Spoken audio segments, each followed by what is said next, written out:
você nessa noite. Aproveitando que nós estamos de pé, abra sua Bíblia juntamente com a minha. Nós vamos ler o texto bíblico. Quero, antes de ministrar, agradecer nosso pastor presidente, pastor Edmilton, que permitiu com que o convite fosse concretizado, né? O irmão David nos convidou, nos chamou, pastor também do grupo de casais, faz um lindo trabalho. Conversando, me mandou uma mensagem: Natan, pode pregar uma mensagem para nós? Eu até fiquei meio surpreso, mas agradeço aos amados irmãos, todos os outros obreiros que trabalham com o departamento de casais. É uma bênção de Deus, vocês fazem um trabalho lindo para o Senhor. Amém? Essencial nos dias de hoje na vida da igreja, sempre foi, mas hoje em dia parece que potencializou isso. A igreja que cuida da família, ela vai prosperar. E nós louvamos a Deus, porque tem homens e mulheres de Deus aqui preocupados com a saúde das nossas famílias, com o que Deus tem ministrado e o cuidado que tem acontecido sobre a vida das nossas famílias. Muito obrigado. Vamos para o texto bíblico para a gente meditar na palavra do Senhor. Eu vou ler Ezequiel capítulo 48, verso 11. Glória a Deus. Ezequiel capítulo 48, verso 11, que diz assim, amém? Podemos ler? Será para os sacerdotes santificados, para os filhos de Zadok, que cumpriram o seu dever e não andaram errados quando os filhos de Israel se extraviaram, como fizeram os levitas. Será região especial dentro da região sagrada, um lugar santíssimo, fazendo limites com a porção dos levitas. Amém. Glória a Deus. Pode tomar o seu assento. Vamos pensar um pouco sobre esse texto. Você já tinha ouvido esse texto? Alguém já viu alguma mensagem sobre isso aqui?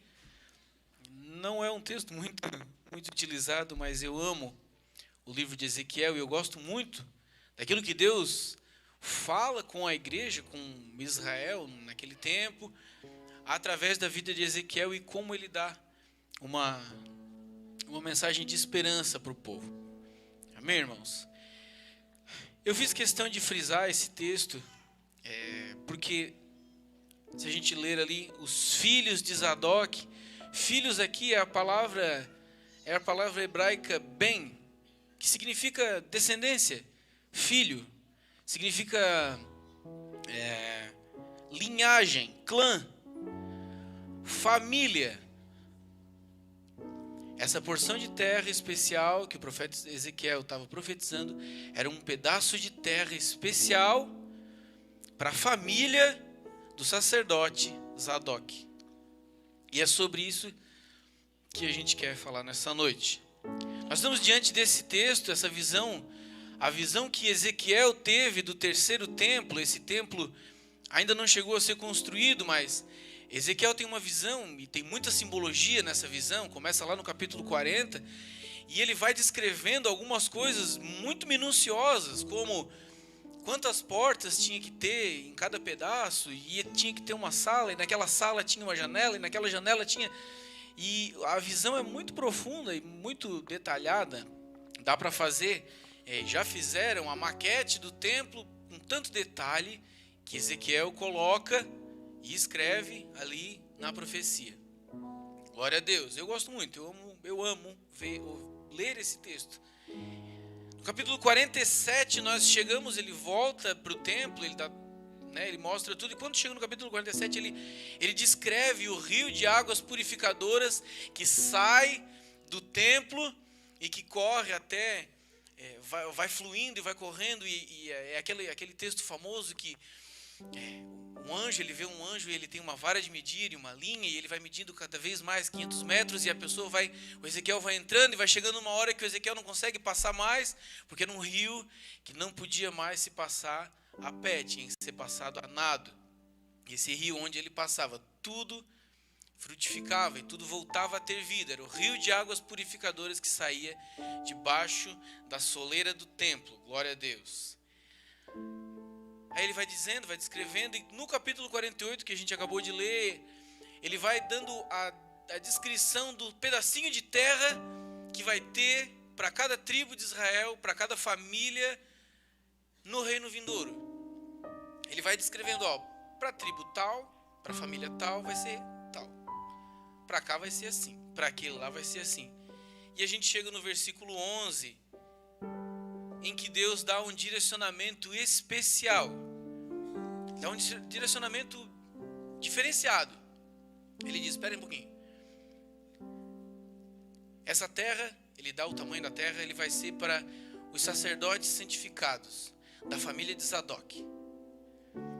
É uma porção de terra especial ao redor do templo, aquele templo bonito que estava se desenhando, era um pedacinho de terra ao redor do templo, de todo o templo. E esse pedaço de terra é para quem alguém, para uma família de pessoas que o próprio Deus diz que eles eram sacerdotes santificados. Glória a Jesus. Quem são esses sacerdotes santificados? Quem é essa descendência, essa família de Zadok? Qual era o diferencial que eles tinham para conseguir alcançar de ouvir da boca do Deus vivo que eles eram sacerdotes santificados e que eles iriam receber uma porção de terra especial? Dentre todos os outros levitas, aquela família tinha um pedacinho de terra mais especial, mais perto do templo, mais coladinho com Deus. Glória a Deus. Glória a Jesus. Esse texto fala de uma família específica com um posicionamento particular e que recebeu uma herança especial. É sobre eles que nós vamos terminar falando. Nessa noite eu quero falar com os irmãos, talvez lembrar aos irmãos de um negócio que às vezes passa meio desapercebido para nós na Bíblia, que é justamente a família. A gente lê a Bíblia, todo mundo lê a Bíblia aqui, né? Amém? Todo mundo gosta de ler a Bíblia. Todo mundo tem a sua Bíblia. Todo mundo tem Bíblia? Se você não tem Bíblia, você vai pegar uma Bíblia daquela que o pastor Edmilton está doando. Glória a Deus. Mas a gente lê a Bíblia, a gente vai folheando a Bíblia, a gente vai lendo e vai com as histórias, tem muita história. E a gente às vezes passa desapercebido de que a família é algo muito especial dentro da Bíblia. A família é um negócio, é uma coisa muito particular de Deus para a vida do ser humano. A Bíblia é a palavra de Deus, ela é revelada para nós. E Deus usa várias maneiras para que a gente possa entrar em contato com a moral divina, com aquilo que Ele quer transmitir para nós, seres criados à sua imagem e semelhança. Você é um ser criado à imagem e semelhança de Deus. E Deus usa vários artifícios para falar conosco. Às vezes Ele abre o céu, um anjo pega e fala alguma coisa e o cara, opa, beleza. Às vezes nós ouvimos, Deus nos dá sonhos. Às vezes nós folheamos as páginas da Bíblia, e essa é a mais inerrante palavra e verdade que nós podemos ter. Glória a Deus. E a família é não posso falar que é um artifício, é um instrumento que Deus usa para comunicar coisas simples, como o presbítero David falou, coisas simples, mas que funcionam. A Bíblia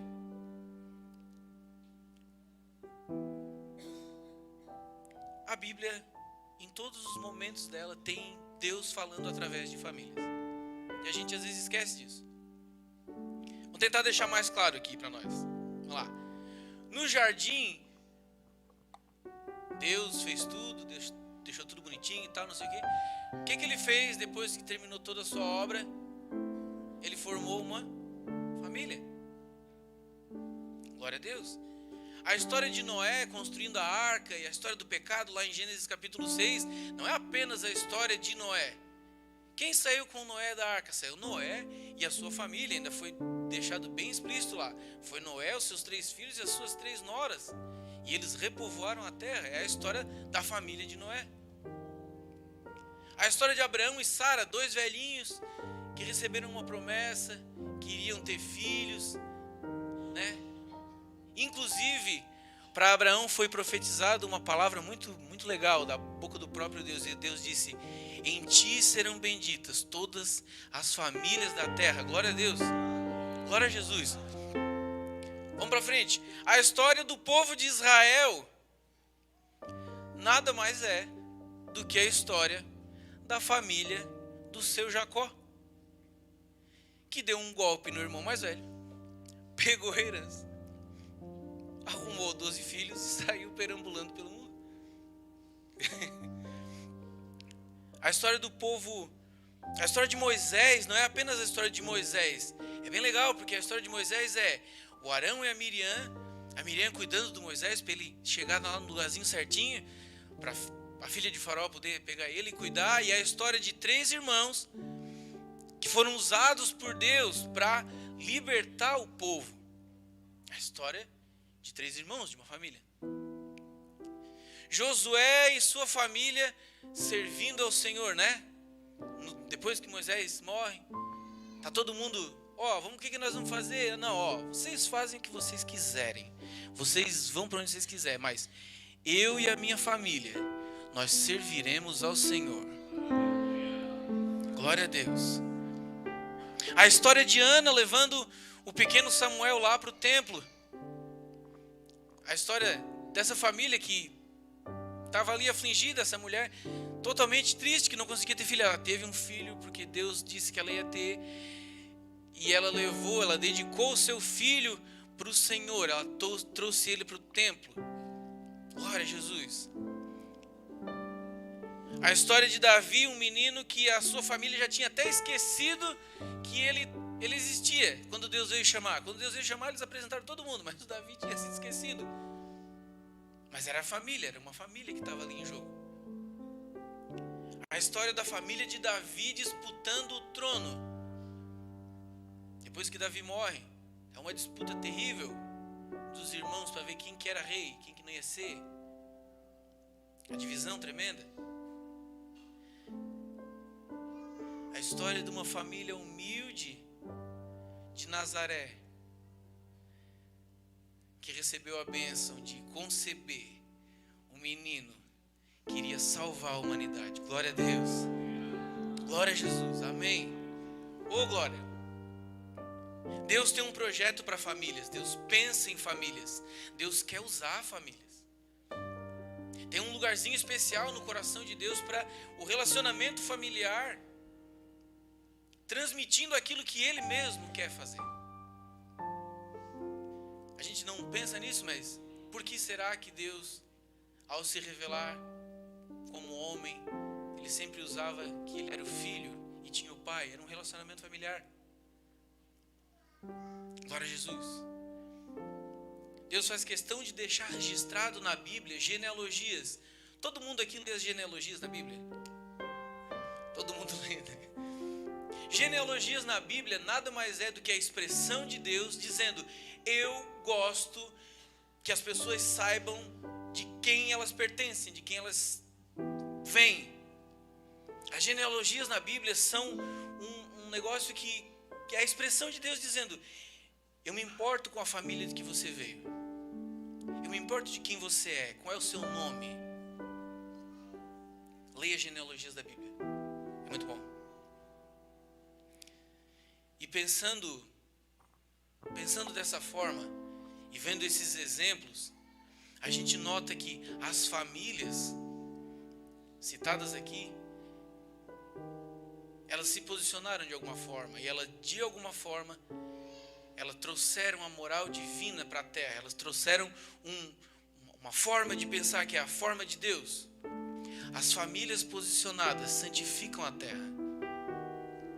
Uma família posicionada, uma família que entende as coisas de Deus e como Deus quer fazer as coisas, ela santifica o local onde elas estão plantadas. Está todo mundo se corrompendo, está tudo ruim, mas uma família posicionada santifica o lugar aonde elas foram chamadas para estar. Glória a Deus. Famílias posicionadas que dão ouvidos à voz de Deus têm o poder de mudar a sociedade ao seu redor. Tem o poder de trazer o reino de Deus e instituir a vontade do Senhor onde estão plantadas. Deus quer usar as nossas famílias. A gente é muito individualista.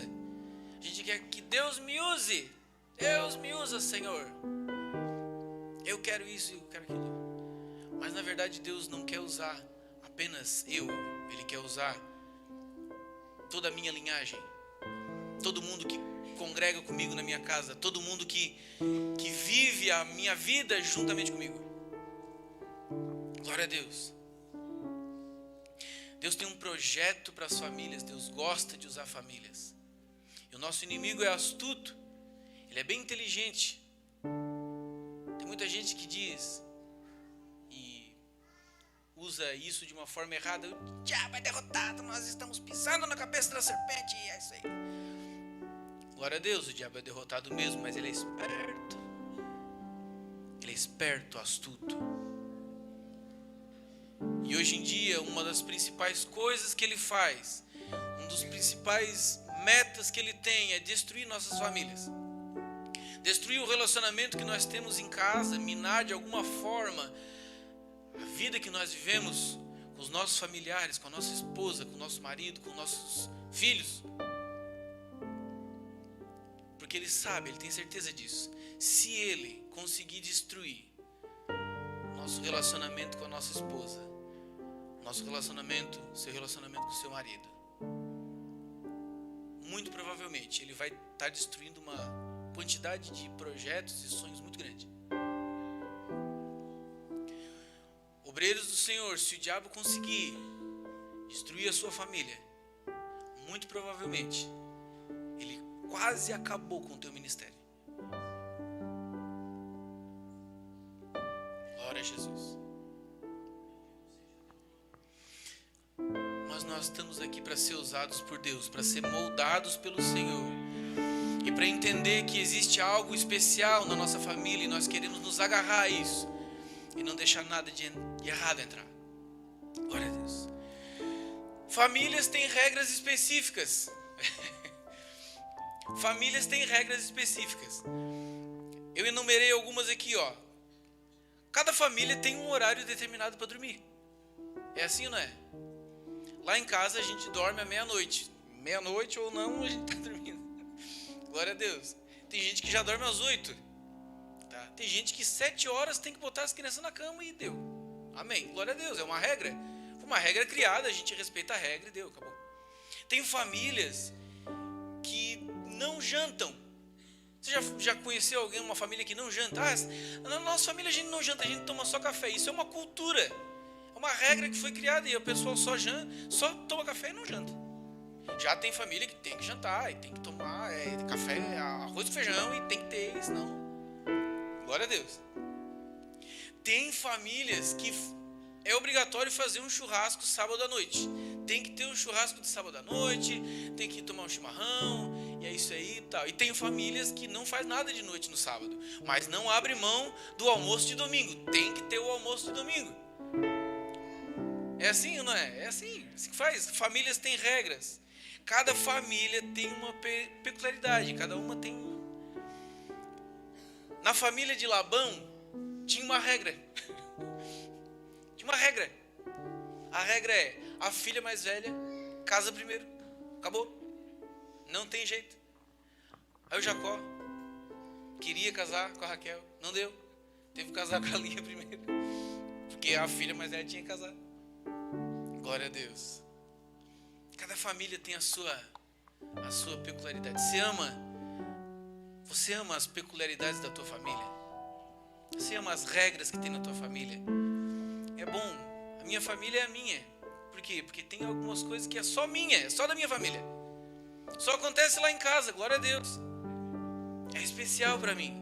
Quando meus filhos crescerem, a gente vai lembrar, lá em casa a gente fazia assim, lembra? Lembra, era sempre assim que fazia. Glória a Jesus. Ame a sua família, ame o que tem de especial na tua família. Famílias têm problemas. Famílias têm problemas. Abraão e Sara viram aquilo que seria a solução para os seus problemas se transformar numa situação insustentável dentro de casa. Não davam mais para viver naquele lugar. Glória a Deus. Isaac e os seus 2 filhos disputando para ver quem era o maior, quem era o melhor, quem era mais amado. E o que falar do Jacó, com seus 12 filhos, em que 10 se juntaram para matar um. Famílias têm problemas. Famílias passam por problemas. Famílias enfrentam problemas. Glória a Deus. A maioria das vezes não dá para apagar o problema, não dá para esquecer, não dá para desconsiderar os problemas que nós estamos passando. Cada família sabe o seu problema. Cada família sabe o problema que está passando. Eu não sei o problema que tem na tua família, não sei. Eu sei o que tem na minha família. Você não vai conseguir resolver o meu problema. E eu também não vou conseguir resolver o seu. Porque problemas precisam ser resolvidos. Problemas precisam ser enfrentados. Não dá de apagar o problema, não dá de esquecer, não dá de desconsiderar. A única solução, o mundo tem várias soluções. Tem, né? Tem que fazer assim, faz assim que vai dar certo, faz assim que vai dar certo. Nós temos a solução é ter a casa edificada sobre a rocha. Glória a Deus. Desceu a chuva, correram os rios, sopraram os ventos, combateram aquela casa, que não caiu, porque estava edificada sobre a rocha. Glória a Deus. Edificar a casa sobre a rocha é uma escolha, é uma decisão. Edificar a nossa casa, a nossa família sobre a rocha tem uma recompensa. Sabe qual é a recompensa? Não passar por problemas, saber a solução para todos os problemas. Não. A solução é não ser abalado pelos problemas. A gente lê esse texto errado. O homem que edificou a sua casa sobre a rocha, ele ficou imune de tudo. Ele virou um super-homem. Não. O homem que edificou a casa sobre a rocha, ele passou pelos mesmos problemas. O vento veio bater forte, a chuva correu, tentou destruir ele de todas as forças. Ele já não conseguia mais, não tinha nem como sobreviver, mas ele estava edificado sobre a rocha eterna que é Cristo. E nada conseguiu abalar. Ele venceu os problemas, ele conseguiu transpor os problemas. Glória a Deus. Glória a Jesus. Edificar a casa sobre a rocha é ver o mundo caindo ao seu redor, mas ser amparado pela rocha eterna que é Cristo. Glória a Deus. É receber uma herança ao redor do templo, que flui águas purificadoras. Amém. Foi isso que aconteceu com a família de Zadok. E agora a gente vai voltar para o Zadok aqui. Para a gente entender isso aqui, a gente vai precisar retroceder um pouquinho na história. Eu quero que, se os irmãos puderem pegar a sua Bíblia e acompanhar conosco. Esse Zadok, alguém já tinha ouvido falar sobre Zadok aí? Amém? Zadok. Esse Zadok, ele foi instituído no ministério sacerdotal no início do reinado do rei Salomão. Está lá em 1 Reis, capítulo 2, verso 27. Bota para nós ali, Flávia. Eu vou ler os versículos para a gente acompanhar aqui, montar esse quebra-cabeça aqui. Então Salomão expulsou Abiatar do sacerdócio do Senhor, cumprindo a palavra que o Senhor tinha dito em Siló a respeito da família de Eli.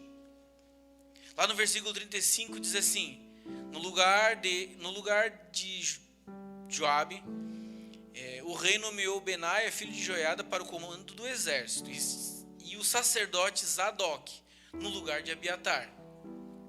Glória a Deus. Quando Salomão assume o reino de Israel, estava dando um motim lá, estava dando um problema. Os caras queriam ser rei, não era para ser rei. E algumas pessoas se juntaram para fazer E Salomão mandou tirar esses caras.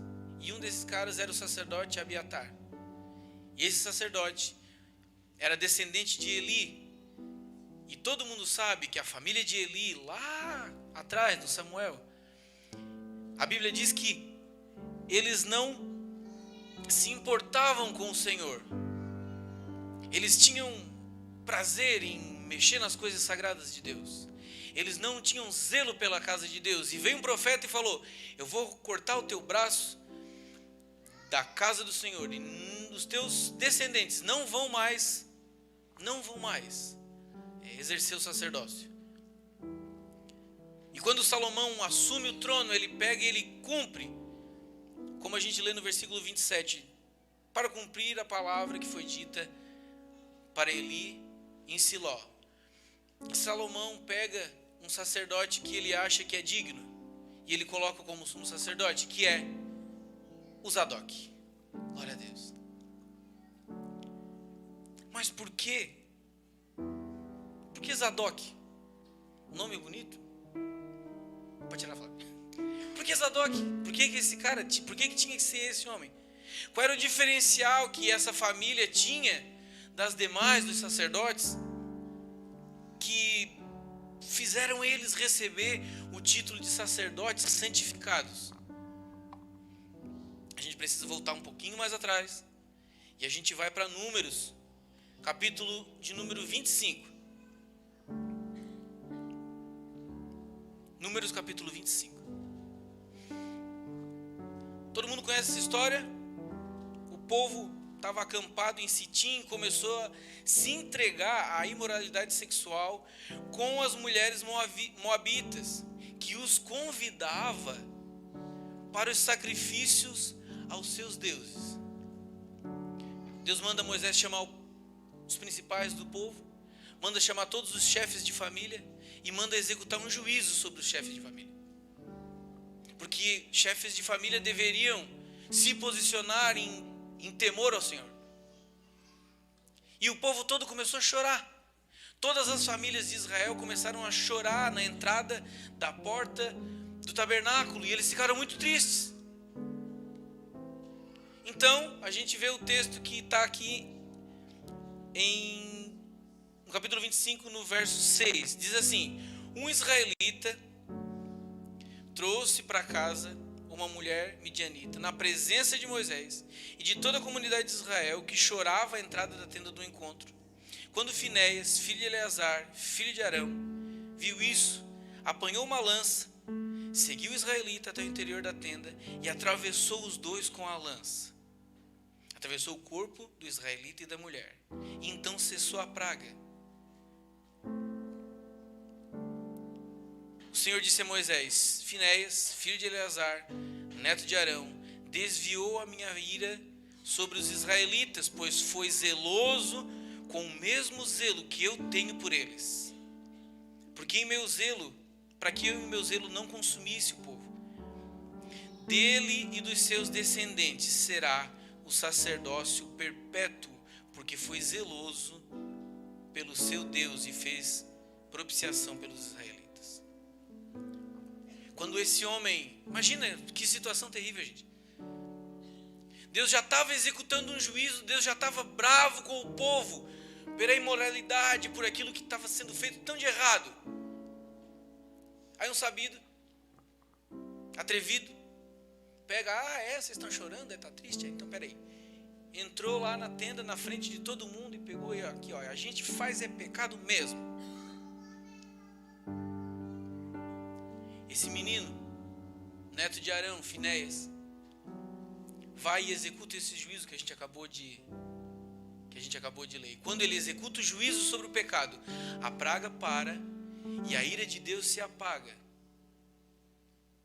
Deus estava procurando, Deus deu para esse rapaz um sacerdócio perpétuo. Glória a Deus. O sacerdócio para a família de Finéias continuou para sempre. O povo foi indo, foi transgredindo, foi se afastando, mas a família de Finéias nunca se afastou, e os descendentes de Finéias foram indo, chegou até Zadok. E dos descendentes de Zadok, eles foram para o cativeiro por causa do pecado do povo, e eles voltaram. E quando eles voltaram, o sacerdote era Esdras, e Esdras também era descendente de Zadok, descendente de Finéias, descendente de Arão. O que a gente entende aqui? O que a gente entende por isso? Deus está preocupado, Deus procura sacerdotes santificados, que têm zelo pela obra de Deus e pela casa do Senhor. Natan, então a gente agora vai ser radical, então a gente vai lutar realmente contra o pecado. Nós vamos amar o Senhor com toda a nossa força, com todo o nosso zelo, com todo o nosso coração. A gente vai lutar contra o pecado e a gente vai transmitir essa luta contra o pecado para os nossos filhos. A gente não vai negligenciar dizendo para eles: não, pode fazer, filho, isso não é pecado, não tem problema nenhum. Não, a gente vai nós vamos nos levantar com uma voz de autoridade e dizer: meu filho, Deus é assim. Deus te ama, Deus me ama, Deus quer que a gente viva em harmonia. Deus tem um projeto de santidade para as nossas vidas. Glória a Deus. Se você quiser pesquisar Esdras, capítulo 7, tem a genealogia de Esdras, e a gente vai chegar nessa conclusão. E aqui eu quero começar a terminar essa mensagem com a seguinte constatação: existiu em todo o povo de Israel e em todo o tempo uma família que nunca se curvou para a prostituição do povo. Existiu uma família que nunca se sujou, que nunca se curvou aos outros deuses, que nunca participaram dos prazeres e da imundícia que estava sendo apresentada para eles. Que entenderam que o nosso Deus é um Deus santo, nosso Deus é um Deus zeloso, nosso Deus é um fogo consumidor. Eles entenderam isso, eles passaram isso de geração em geração. Há uma família que educou os seus filhos com profundo amor pelo Senhor e com senso de responsabilidade por aquilo que tinham nas mãos. Glória a Deus.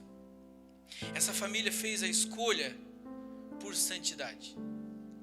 Desde o começo, no decorrer da trajetória e no final, eles ainda estavam santos, puros. Glória a Deus. É assim nos nossos dias, irmãos. Pensa bem se não é assim. Fecha os teus olhos e analisa bem se não é assim. Ao nosso redor parece que está todo mundo se extraviando. Parece que a consciência sobre o que é santo, o que é profano, ela ficou muito subjetiva. Agora é assim: eu acho que não é profano, eu acho que não é, eu acho que isso aqui é santo, estou aqui.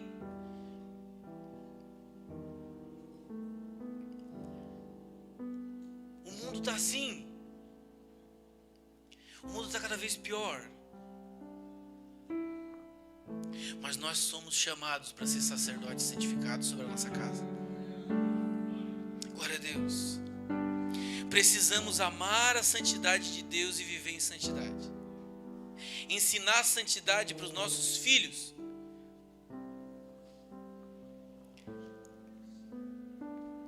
Pai, isso aqui tem problema? professora disse que não tem problema. Meus colegas da escola dizem que não tem problema. A gente tem que ter sabedoria para dizer: o Senhor diz que tem problema, meu filho. Nós somos zelosos do nosso Deus. Nós somos criados em santidade, eu tenho falado isso. Nós somos criados em santidade para a santidade. Tem gente que acha que o problema do pecado nos afastou de Deus e acabou. Não, Jesus veio, morreu por nós, iniciou o processo de reconciliação e daqui a pouco Jesus vai nos levar de novo para a origem. A origem revela o propósito. Nós somos criados em santidade e nós vamos viver em santidade plena, completa com o nosso Deus. Isso que é mortal e corruptível vai se revestir de incorruptibilidade. Nós vamos estar para sempre com o Senhor, vamos ter um corpo igual dele. Nós vamos ser santos realmente. Isso não exime a nossa busca por santidade aqui. Eu queria dar um exemplo.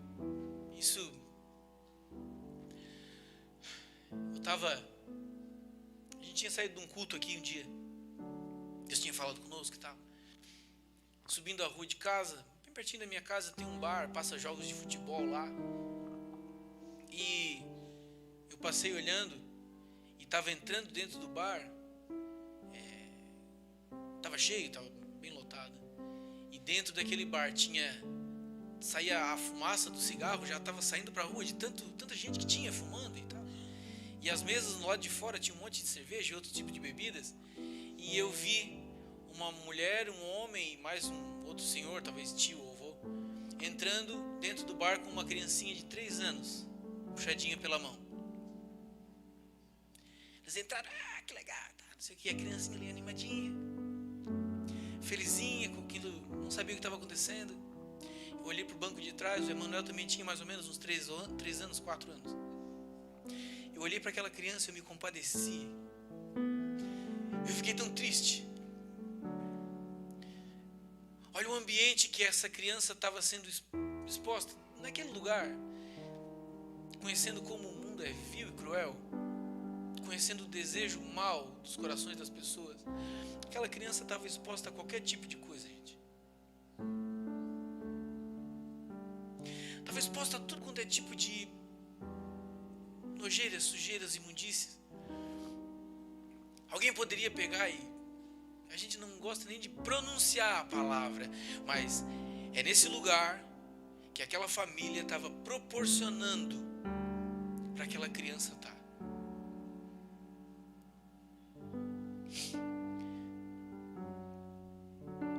Que ambiente nós estamos proporcionando para os nossos filhos, para a nossa família? É claro, é óbvio, glória a Deus pela nossa vida, pela vida dos irmãos. A gente não chega nesse extremo, mas tem muitas coisas nesse mundo que estão tentando tirar a santidade da vida da nossa família, que estão tentando minar e de alguma forma fazer com que algo suje o relacionamento que nós temos com a nossa família.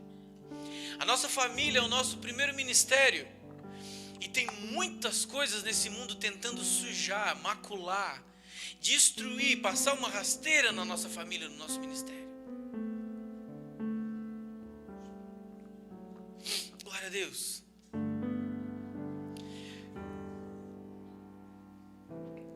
Deus nos chama para ser sacerdotes santificados sobre a nossa casa.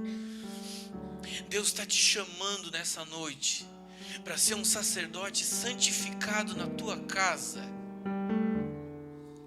Deus está te chamando para buscar a santidade de Deus e transmitir isso para o ambiente familiar onde a gente está vivendo. Para transmitir o amor, o zelo pelo Senhor para a vida dos nossos filhinhos. Eu não sei o que vai acontecer com o Emanuel quando ele crescer, mas o ambiente que eu proporciono para ele hoje provavelmente vai ter alguma influência lá no futuro dele. Os teus filhos são uma herança do Senhor. A tua esposa é uma joia rara que você achou. O teu marido é um servo de Deus que é santo. Nós precisamos ser mais santos. Glória a Deus. Coisas querem entrar e tirar a comunhão que nós temos com Deus.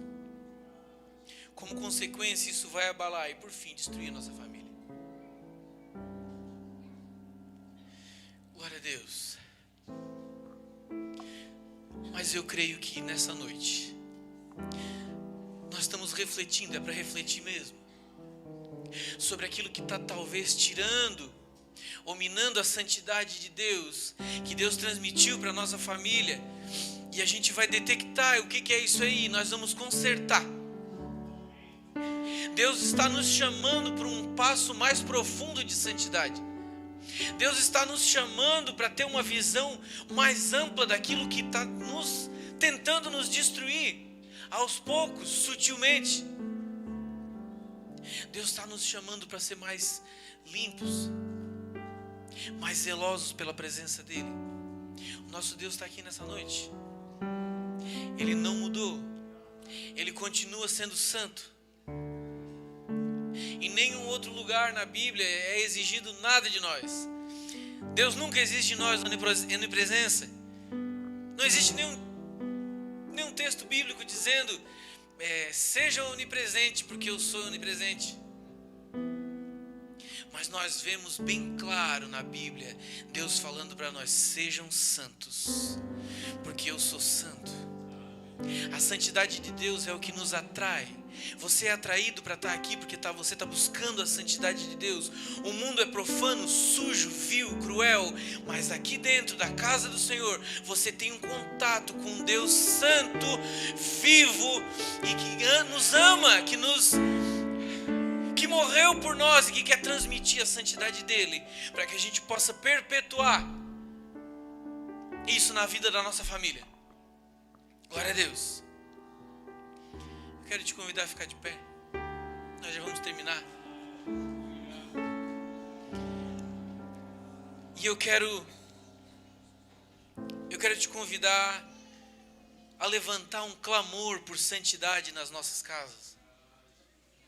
Eu estou sendo bem corajoso, mas eu quero te convidar a te posicionar. Assim como Finéias, a gente acha que o posicionamento do rapaz foi muito agressivo, mas muitas vezes na nossa vida cristã nós precisamos lutar contra o pecado da mesma forma, com o mesmo ímpeto que ele luta conosco. O pecado quer nos destruir, quer destruir a nossa família. E eu quero te convidar a levantar esse clamor. Natan, e eu tenho certeza que você sabe. Eu tenho certeza que você entende quais são os pontos aonde que a sujeira está querendo entrar. Eu tenho certeza que você conhece qual foi o momento em que a coisa desandou. Você sabe exatamente qual é o ponto em que você precisa lutar. Pô, Natan, mas já deu errado agora, já foi por água abaixo.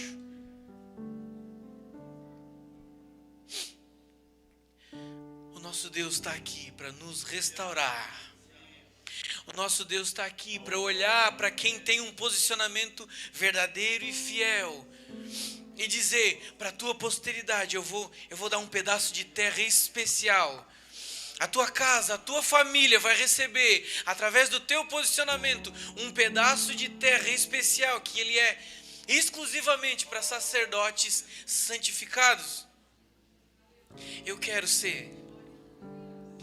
Muitas vezes a gente não consegue ser. A luta é grande, ela é terrível. Mas o desejo por ser santo, ele não pode nunca apagar nos nossos corações.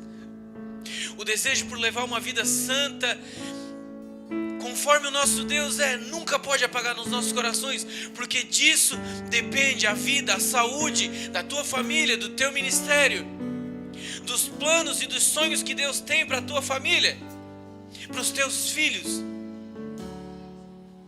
Glória a Deus. Eu termino te convidando a ser um sacerdote santificado. Eu te convido a fazer a diferença. Eu te convido a ver a situação que está acontecendo. Todo mundo é assim, está todo mundo fazendo assim. Agora a gente é moderno, nossas reuniões familiares são desse jeito e é isso aí. Não, seja um sacerdote santificado. Tenha zelo por aquilo que Deus colocou na tua vida. Tenha zelo por aquilo que Deus colocou nas tuas mãos. Tenha zelo pelo sangue de Jesus derramado para te purificar. Glória a Deus. O mundo pode estar se extraviando lá fora, mas Deus nos convida a sermos sacerdotes santificados perante a nossa casa. Glória a Jesus. Nosso pastor, faça essa oração por nós.